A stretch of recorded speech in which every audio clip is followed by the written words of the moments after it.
السلام عليكم. احسن حمض مصير هو اللي كتصوبي في دارك على يديك، عارفه شنو فيه وبالك مرتاح. واخا حنايا في الغربه وكما كيخطانيش الحمض مصير، كنوصي عليه كيجيني من المغرب، حيت هذا الحمض البلدي ما كنلقاش في فرنسا.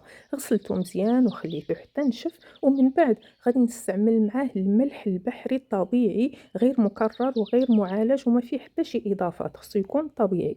غادي نقطع الحمض على 4 على هذا الشكل، هو مقطع من جهة ولكن باقي شاد من الجهة الأخرى.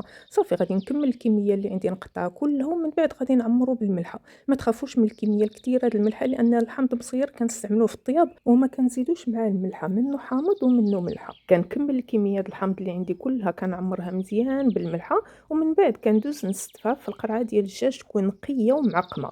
كندير طبقة د الملحة وكنستف هذوك الحامضات وكنزيرهم مزيان مزيان، ونعاود ندير طبقة الملحة وتصفيفة الحامض حتى نكمل الكمية اللي عندي. هنا عمرت القرعة ديالي مزيان، وبقاو ليا واحد 4 د الحامضات حتى هما عمرتهم بالملحة ودرتهم في هاد البواطة، وغنقول لكم واش غندير بهم ان شاء الله. من بعد يومين غادي نلقى بان الحامض ولا طري بزاف.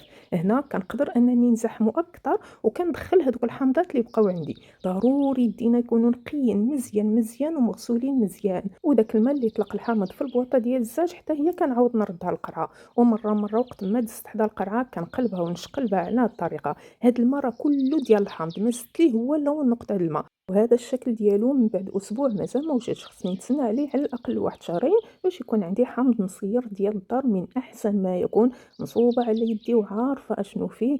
وما تنساوش اختياراتنا اليوم هي صحتنا بغدا.